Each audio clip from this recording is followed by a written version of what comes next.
baginda Nabi itu, baik ayat-ayat Al-Quran yang diturunkan kepada beliau maupun hadis yang beliau sampaikan, itu pasti ada maksudnya, ada tujuannya yang ingin disampaikan oleh beliau.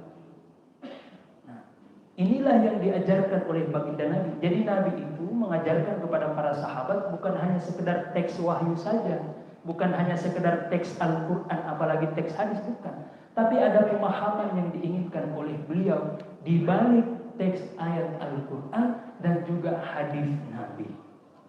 Terus bagaimana kita bisa mengkonfirmasi maksud daripada baginda Nabi? Ada para ulama kita. Yang dimana kata baginda Nabi, al-ulama warathatul anbiya. Ulama itu pewaris Nabi. Jadi kalau ingin memahami hadis-hadis Nabi, ya jangan dibaca sendiri, apalagi hanya sekedar modal terjemahan. Justru ini yang dikhawatirkan. Kita membaca ayat Al-Quran, kita membaca hadis Nabi dengan modal terjemahan, kemudian kita menyimpulkan istinbat hukum, kita menyimpulkan satu hukum hanya sekedar bermodalkan terjemahan, siap-siap tersesat. Karena kata para ulama kita, diantaranya Imam Al-Thawri, Sufyan Al-Thawri, al-ahadithu mudillatun illa lil fuqaha. Bayangkan, yang ngomong ini tuh ahli hadis, ya, bukan kayak kita ahli hadas.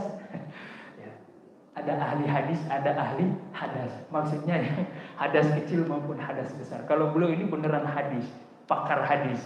Ya. Apa kata beliau? Al-ahadithu mudillatun. Hadis itu kalau kita hanya sekedar membaca terjemahan, siap-siap tersesat. Kecuali siapa? Al-ahadithu mudillatun illa lil fuqaha. Kecuali ahlinya, kecuali para fuqaha, kecuali para ulama.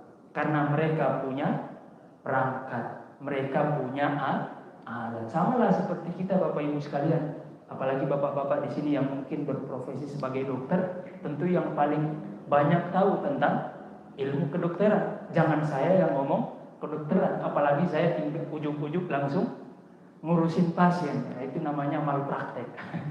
Ya. Jadi serahkan kepada ahlinya, kurang lebih seperti itu. Dan ini sejalan dengan perintah Allah di dalam Al-Quran. Ya. Fas'alu ahlal dzikri in kuntum la ta'lamun. Kalau nggak tahu ya masalah agama, kembalikan kepada para ulama.